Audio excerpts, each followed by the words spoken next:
Well, hello and welcome to Data Endures April Tech Talk. I am Kirsten Burke and I am delighted to introduce you to our guest speaker, Ross Rehart, who is our network and cybersecurity expert extraordinaire here at Data Endure. Ross, I'm so happy to welcome you. Hello. Good morning, Kirsten. How are you today? I'm awesome. I never fail to mention Ross has a deep bench of expertise for all sorts of different technology companies. But my heart is with where he started his career in the U.S. Navy. So I always like starting out saying, Ross, thank you for your service. Thank you. And really, I love hearing about how really you're experienced in the Navy, kind of crafted where you went next, and really how that's really charted a course for your career. And I think it's extra interesting given our topic today. We're talking about no framework and no foundation, how cyber resilience really has to start with a framework. Whether you're a large company, whether you're a small company, whether you're regulated, whether you're not. I think gone are the days when we can kind of shoot from the hip and say good enough is good enough, especially around your network and cyber strategy. So Ross, I'd love if you would just kind of start us off and really tell us a little bit about your career trajectory and how that really shaped your expertise in this very critical area for businesses, their data, and their protection.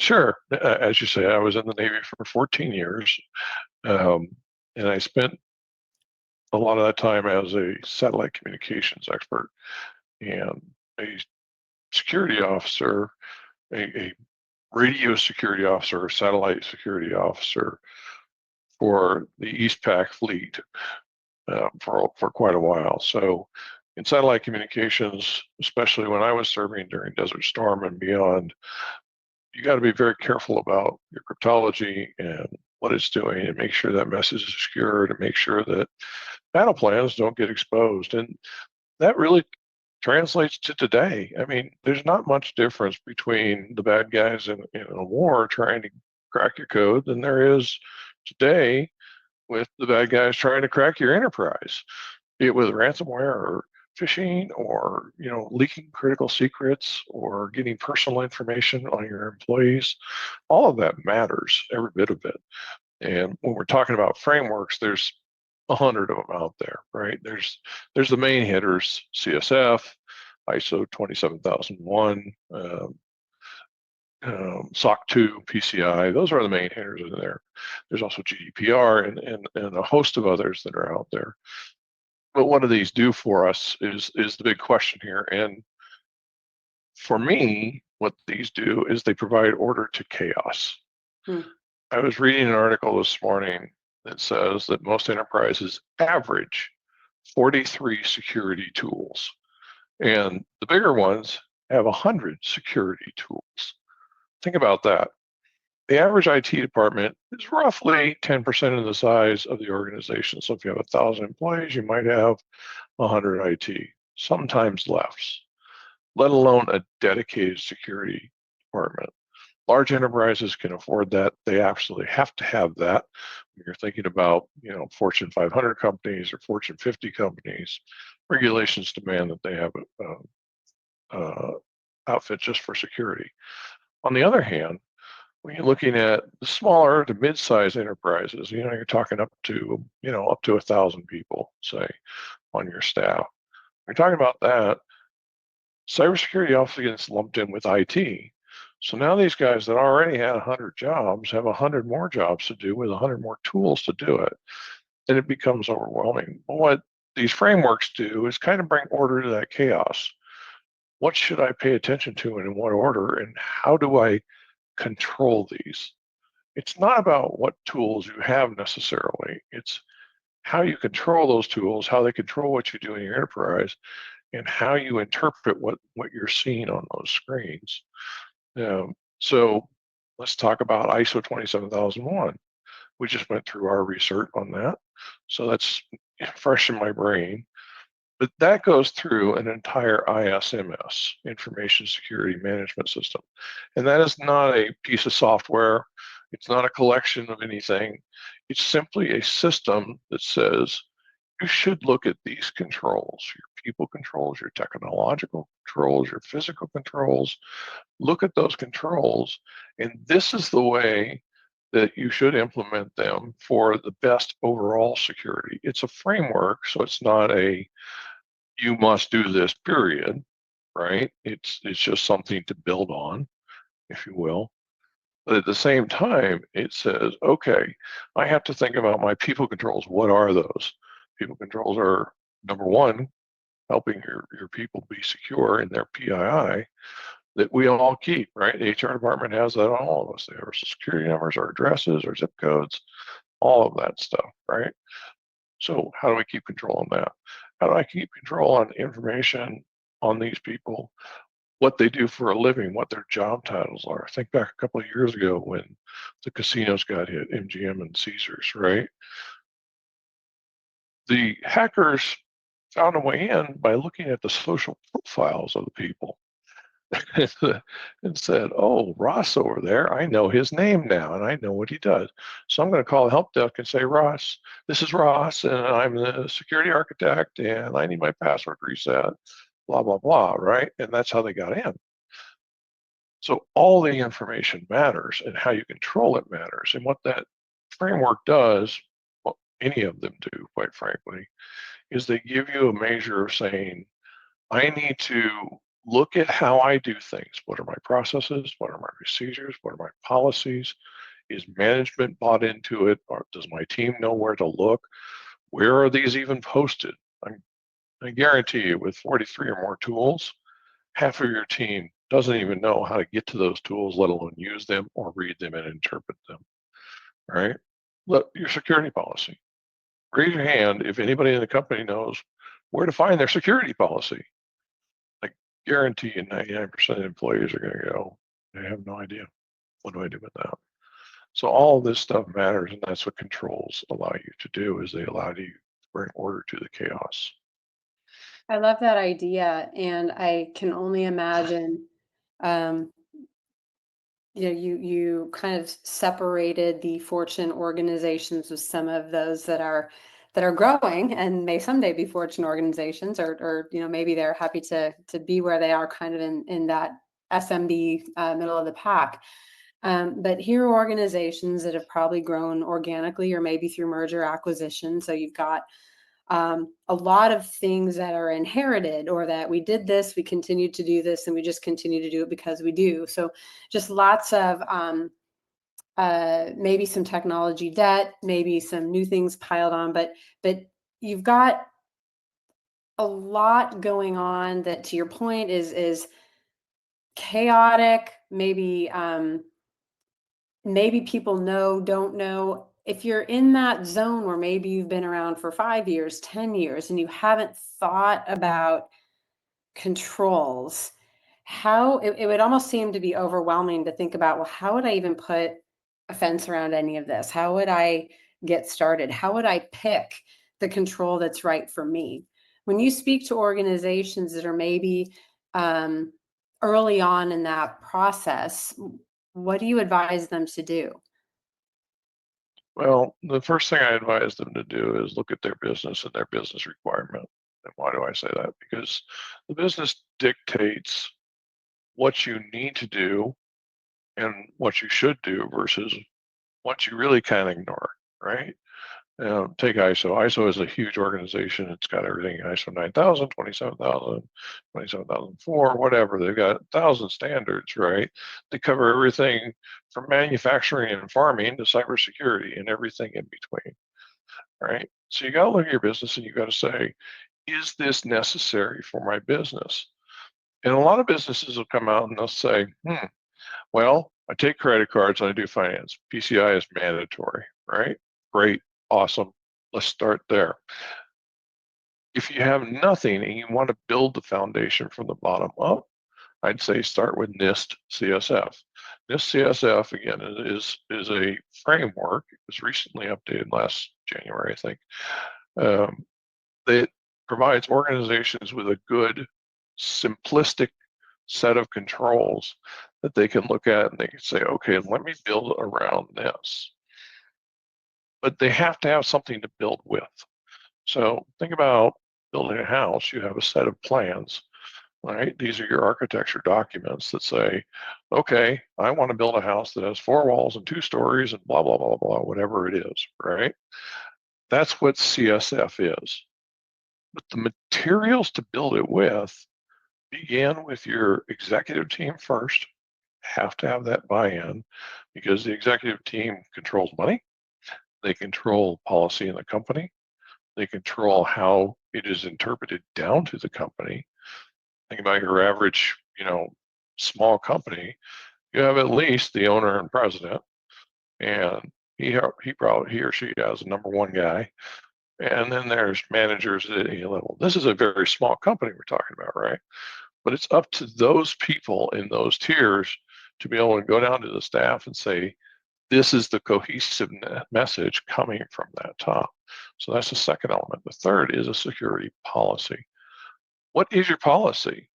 Because every policy, there's no policy that's one size fits all.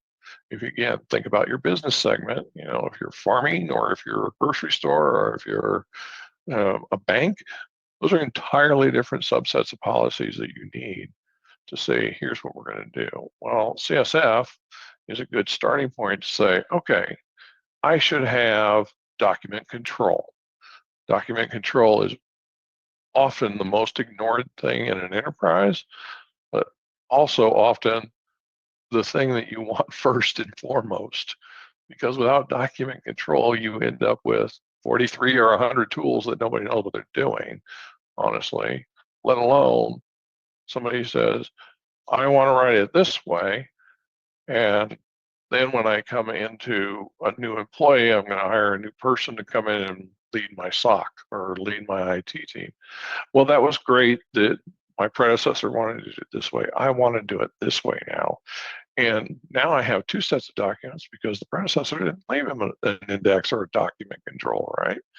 So now which one do I follow? So security policy, document control, leadership buy-in, and a framework that's simple and easy to follow like CSF. Those are great ways to start.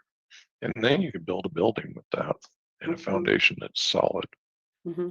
Well, and I would imagine with that framework, right, your framework has different audiences. Your framework might have your board, your shareholders, the governing bodies that are making sure that you comply with what you're supposed to. Might be your customers who want that as a condition of doing business. It is a framework for your employees. Here's what we expect of you. Here's what we invest in. And then even part of, gosh, if and when something bad happens, this is how we respond and what we do.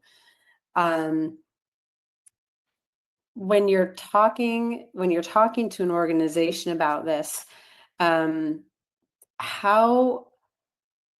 long does it take them to kind of get to walk? And then how long does it take them to get to run? I mean, I think we hear, like, if I think of normal IT, right, you think of business continuity, disaster recovery, and, number one, do you have a plan? Number two, have you tested the plan? And number three, when something really happens, is the plan up in the air or does the plan really get executed on? And I would imagine with a framework like this, do you run into some of those same scenarios? Yeah, the number one scenario you run into is legacy thinking, if you will. I was talking to a friend the other day, and I was talking to him about, he was asking me, how do I implement this stuff and what do I do, whatever. We were chatting about it. And I says, well, you need to have policy. And the first thing with policy is things like simple things like enforce password complexity and length and that kind of stuff, right? Log on. So he says, well, I have legacy leadership that thinks security is inconvenient and they don't want to have complex passwords. They want to write it down on a sticky note and put it on their monitor, that kind of stuff, because security is just not the most convenient thing. And I don't want to have something that I have to remember that I can't, like a password. That's one of the biggest factors that security teams, IT teams, even small businesses fight with every single day is, I don't want to do it because it's inconvenient. I don't want to have this on my computer because it's inconvenient. But what they don't realize is what they're exposing on the back end. And that might be their own information. You know, forget about what the company has and their proprietary information, but it might be, hey, Kirsten, I now know your date of birth, social security number. You know what? That means I have your finances locked up and you can't do a thing about it. And that information is out there and flying. And every company I've ever worked for and every company with any kind of ethic want to protect their employees first, right? So this becomes more critical to be able to explain and teach, or as more than anything else, is teach the staff, the employees, the leadership, the value of this and what it means if they don't do this. And I've had CEOs say, yeah, but that's a what if scenario, whatever. 2 weeks later, they come back to me and they say, we just got hit with ransomware. I says, well, there's your what if. Now tell me, how much is it going to cost you to clean that up versus just putting the right thing in place in the first place? Mm-hmm. Right? The right thing might be painful, might be something you don't necessarily want to do, But it's kind of like when your parents told you to eat your broccoli. You got to eat your broccoli to grow up. It's that kind of thing that you may not like the taste or the texture, but it's healthy. It's good for you. You got to do this. So I just returned from an event last week where there were many, many MSPs and talking about really what they're seeing in the market. And compliance was huge, right? And, in that fell, the cybersecurity policies, the insurance policies, and, how do they demonstrate compliance both for those to get their policies either granted or extended, but broader compliance. If you're an organization, or if you're someone who's maybe a middle level leadership or whatever, that's really trying to talk to your leadership about it, do you find that those things that are pushing on the organization come into play to really help move the needle? For example, we've got a new cyber insurance policy, and unless we do X, Y, and Z, that's not going to be extended to us. Are those things pushing on folks as well in terms of these frameworks, or is there still kind of that, yeah, I know, or let's check that box, but let's do the things that matter, but let's not do everything? It's interesting you asked that question because the short answer to that question is yes, but not for the reasons you would think. Think about the economy today and just the consumer and the feeling out there, right? The nervousness of this economy, right? People are starting to tighten up budgets. Again, I was reading an article the other day that says, if you think about how all these tools that you have and who runs them and how they run them, and am I going to renew that for the next year and that kind of stuff.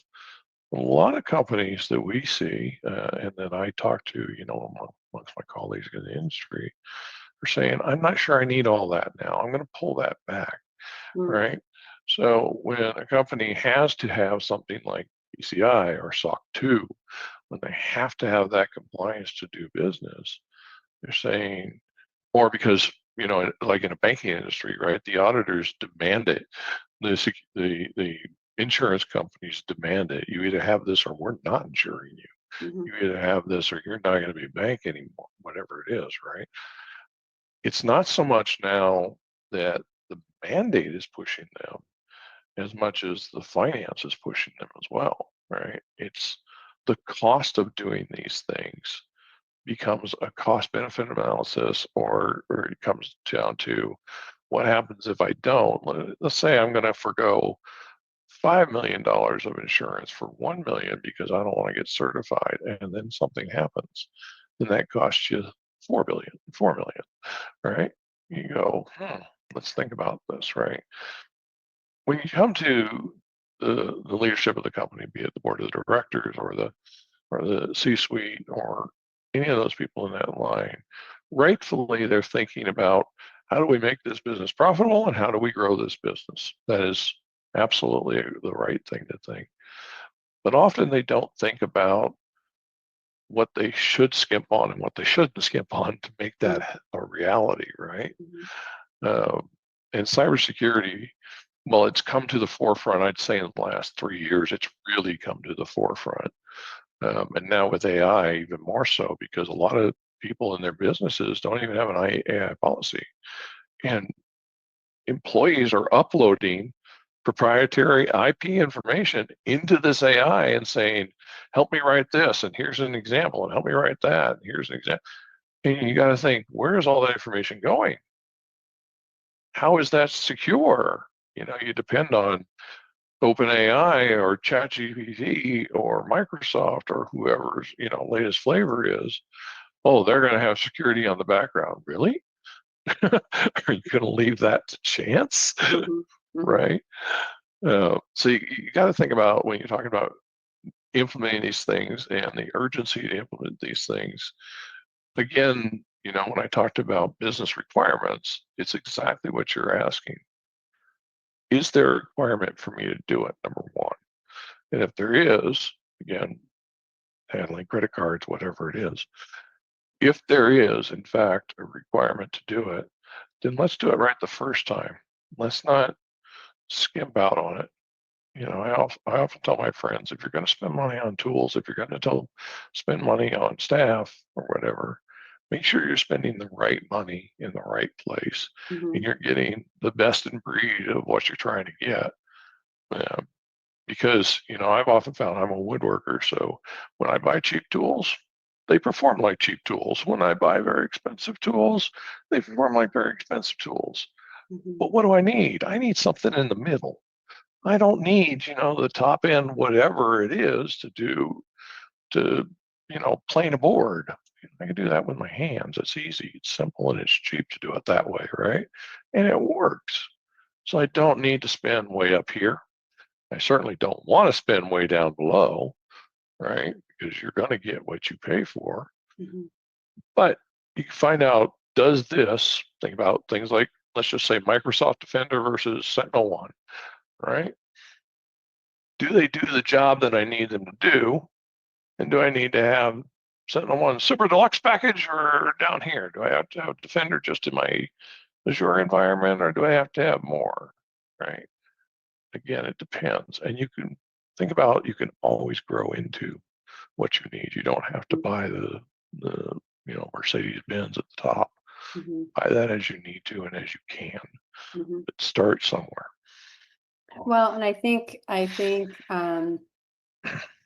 have two thoughts that go two different ways on this, but listening to you talk and kind of all of these if-thens, right, makes me think that as a business leader or even IT leader in this space, as you think about compliance, as you think about frameworks, as you think about all that, I get a sense for what you do with our prospects and customers in terms of the questions you're asking. It seems that on two sides here, Data Endure is really able to help people think through this. One, you've just given us a sample of in terms of you're talking about, well, what is it you need and what is it that your business is doing? And, really the ability for someone who does security, because that's what we do, being able to really help them thoughtfully walk through the needs of the business and what is necessary, what isn't, what's good enough.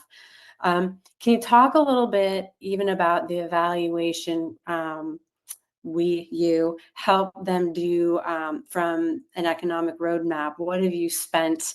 Because you talk about the tools and the investing in tools, and is it 10, is it 20, is it 43, whatever that number is, it's a lot. And the need to manage it, to staff for it, to monitor all those tools 24/7 is very heavy. Can you maybe talk a little bit about how Data Endure approaches that in terms of helping evaluate what they've got, and maybe thinking a little bit different about adding tools and tools and tools and tools versus, maybe looking at it as a service rather than a tool shop?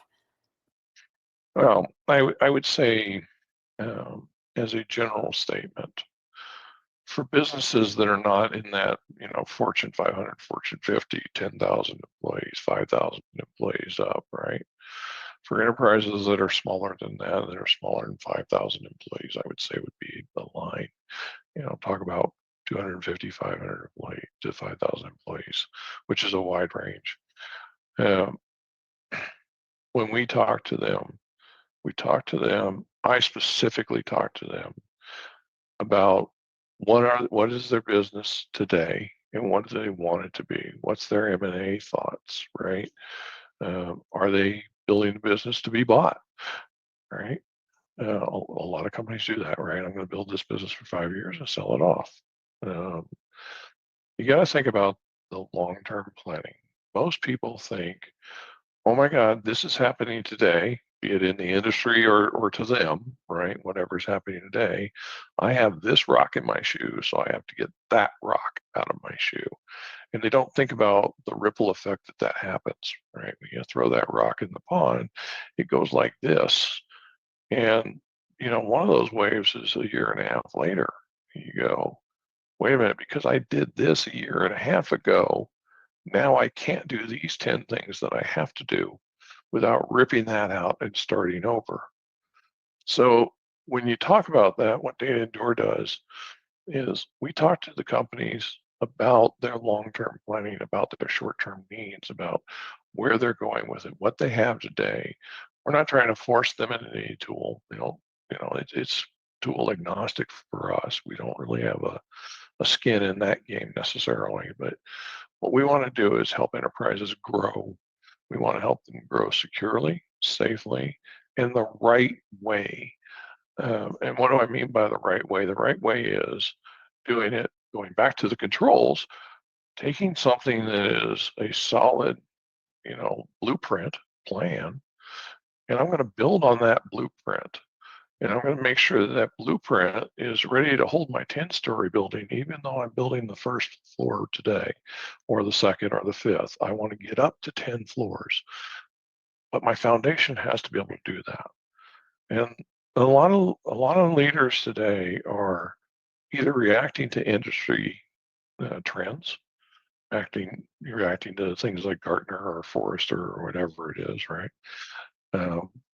Or they're reacting to, oh my gosh, I read this latest news article and we've got to do that. Or they're reacting to, I just got hit, now I've got to revamp everything. The smart organizations don't react in a knee-jerk way. They step back and they say, let's just take an example of I got phished, right? Or I got a ransomware. They get that cleaned up. Obviously, that's an immediate reaction. It's something we help customers do, clean up their stuff, and get it under control. But the smart companies do a root cause analysis.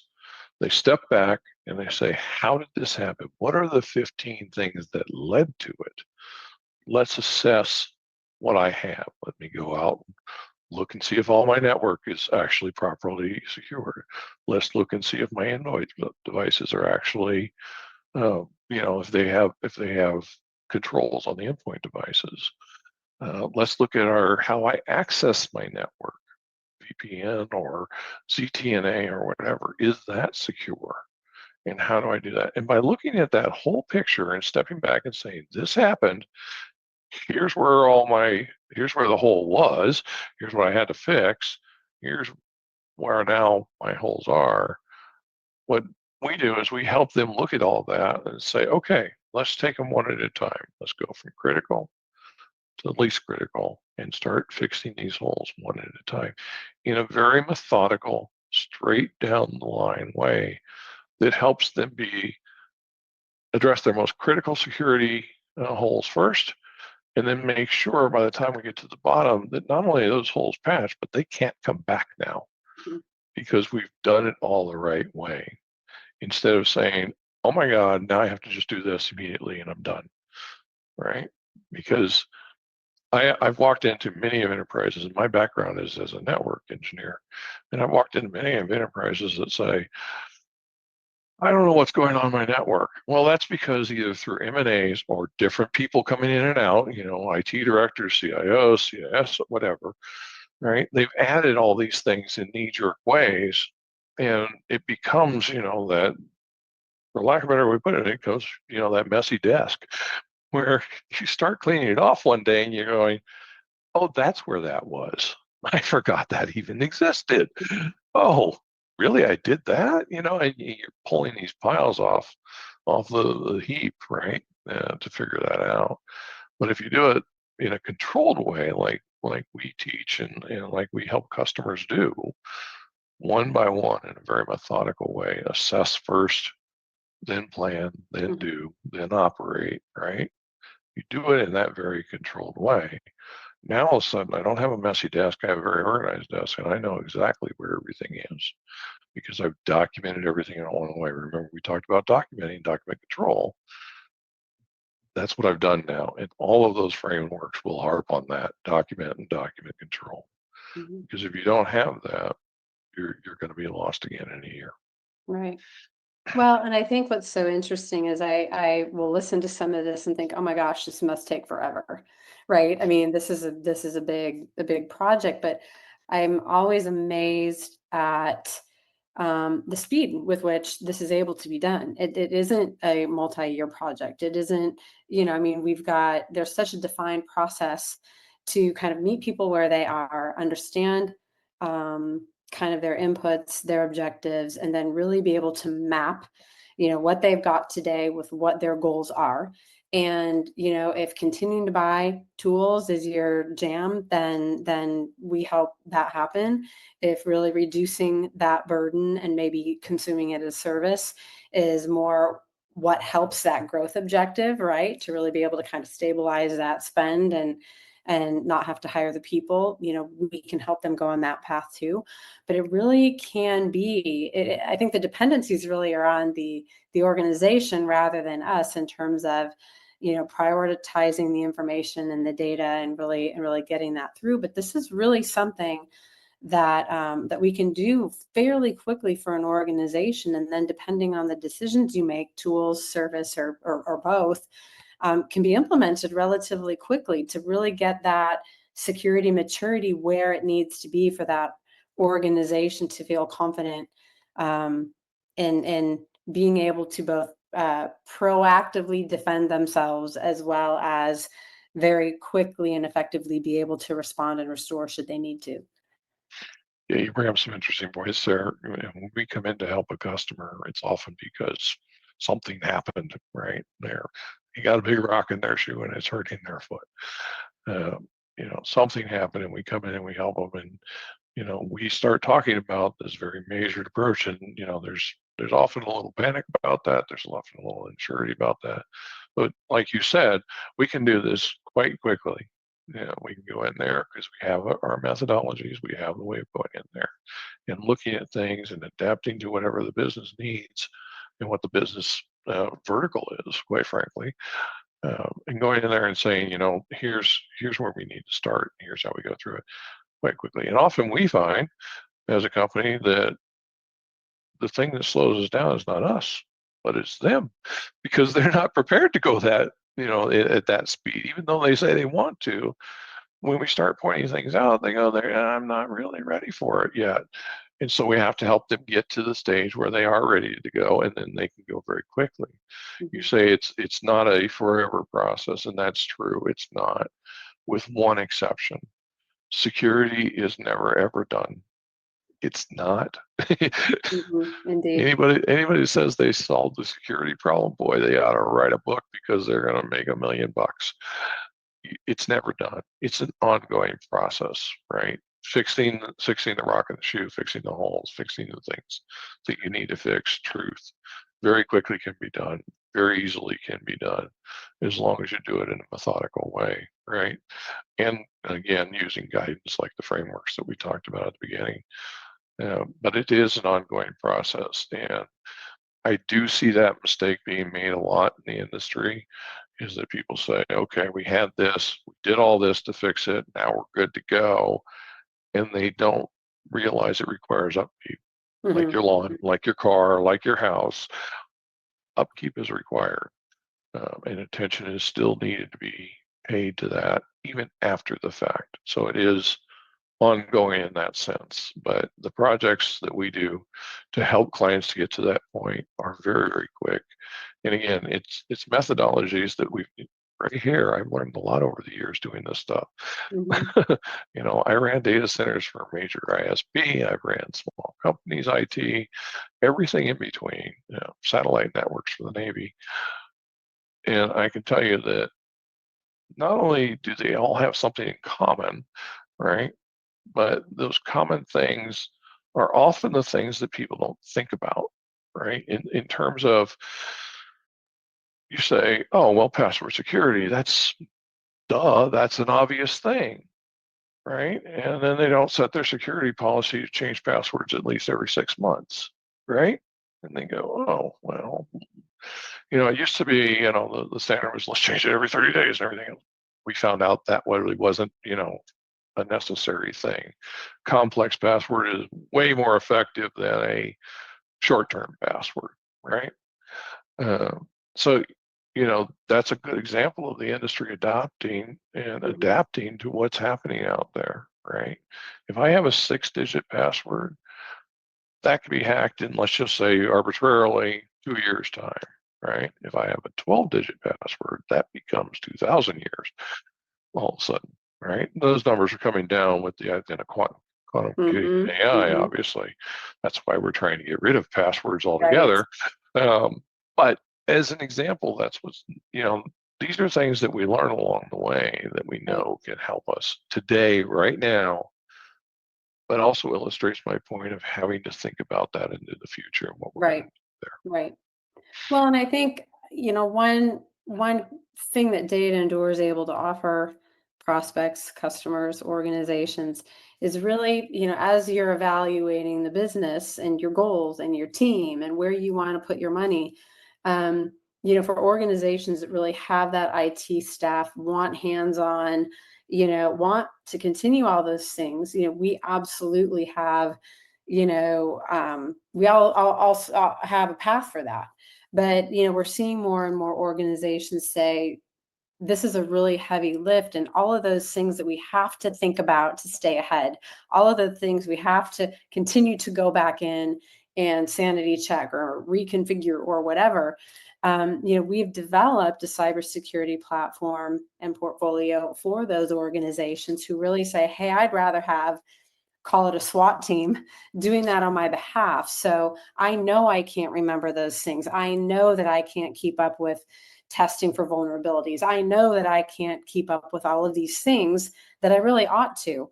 And so, over the last 8 years, we have developed a very robust cybersecurity platform as a service for those organizations that say, I would rather pay someone else to do that, to find the tools, to manage the tools, to replace the tools, and to do all of that work for me so I can focus on that growth in a different way. So it's really kind of a cool story that, whether you want to build and support or consume, we can support however it is that that organization um, wants to facilitate that security offering within their business. Yeah, very much so. And we've all heard the saying, it takes a village, right? Mhm. Anybody that thinks they can do this on their own, they just they either haven't been in that industry long enough or they have a jaded view of what's actually happening. There is way too much. I tell my friends, or my wife asks me about this all the time because she owns her own company. What is security? What does it mean to be secure? And I said, well, that's like asking, I want to buy a car and get me the exact right car the first time because I said I want to buy a car. Well, what color do you want? What kind of engine do you want? What kind of power? What is it? A truck? Is it a car? Is it an SUV? Is it a minivan? Blah blah. There's a What do you need it to thousand do? Right. things that go into cybersecurity. Cybersecurity is not one size fits all. It's not. And to think you can do it yourself is, dare I say, just the wrong way of thinking. Mhm. You can't. Companies like ours, that Data Endure and its partner White Dog that we do, we build a platform that's very easily plugged into your enterprise, and it doesn't have to be all or nothing. It could be slowly plugged in over time. It could be, we can give you everything if you want, but it's a slow, it's something that you can just add to over time. Remember, I was talking about building those layers of buildings. Mm-hmm. You know, you don't necessarily need to start out with the 10-story building because you're going to have 9 empty floors, right? Start out with that first floor, fill it up, and go to the next floor, and go to the next floor. That's what our solutions allow you to do, is to build in that, again, very methodical, very controlled, very Mm-hmm. meaningful way. So there is no waste as you build your enterprise and as we help you along in that journey. And quite frankly, organizations should be looking more at outsourced services more and more and more. What we do and everything that we manage, if an enterprise were to take what we do and put it into theirs with all the tools and all the operations and all the expertise behind it and the research and development that goes behind it, they're going to hire a staff of 50. I can't think of anybody other than, the Fortune 100s that can afford that kind of cybersecurity staff, right? They just don't have those kinds of budgets to do that. So again, when you're thinking about these, small to mid-sized enterprises that aren't the Bank of Americas out there, or, the TD SYNNEX or whatever they are, right? When you're talking about these enterprises that really need this as they grow to grow properly, they absolutely should be looking at this, because often buying that piece of software and using it, and now you're doing that times 43 or times 100. Mm-hmm. I guarantee you, having been a director of IT myself, half of that becomes shelfware overnight. People just don't know what to do with it. Oh, I needed it. I had to have that tool. But now all of a sudden, instead of having one screwdriver in their drawer, they have 46 of the same screwdrivers in their drawer. And they're like, why do I have 46 of these? Mm-hmm. We make that manageable. We bring that down to what it needs to be, to the proper tools, when they need to be the proper tools, how they need to deploy, and help you with that ongoing strategy. And so outsourcing makes a lot of sense for these smaller companies to do this, mid to smaller companies to do this, because they don't have the staff, they don't have the expertise. If a company were to hire me, they were going to spend a lot of money on me, just me, that they don't have in the budget, let alone all those tools and the subscriptions and keeping up with them. And why do I have 150 when I only need 50 licenses, right?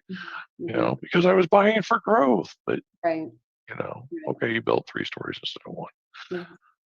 Well, Those are the kinds of things that people don't think about. right. 100%. 100%. Well, Ross, I thank you for this conversation. I learned so much when I sit down with you, and I wish I could be on all those customer calls with you. I would imagine you hear and learn some great things. But it does take a village. And, the topic we started here with was really the importance of these frameworks and really understanding what your business needs, and then really being able to find the right way to implement and deploy those things to make sure that your security posture is stable today as well as grows for tomorrow. So thank you for all that you lent to this conversation. I appreciate it. And for our viewers, as always, you see the talent that we've got, you see the perspective that we have, you see the value that we can bring to your organization. A lot of these early things that we do and conversations we have are done on a complementary basis, just so that we can understand each other, we can understand what your goals are, and then see if there's a basis for us helping you going forward. So please reach out either to Ross directly on LinkedIn or to dataendure.com. We'd love to have a conversation with you and help make sure that your business is in a position to grow as safely and securely as possible. So Ross, thank you very much. Thank you. I'd like to add one more quick thing. Yes. Think about when you started your business, you had a business plan. Why would you do your cybersecurity or your IT tools any differently? You got to have a plan, and we can help you with that. And with that, we will end the Tech Talk, and we will see all of you again next month. Thank you so much. Have a great day.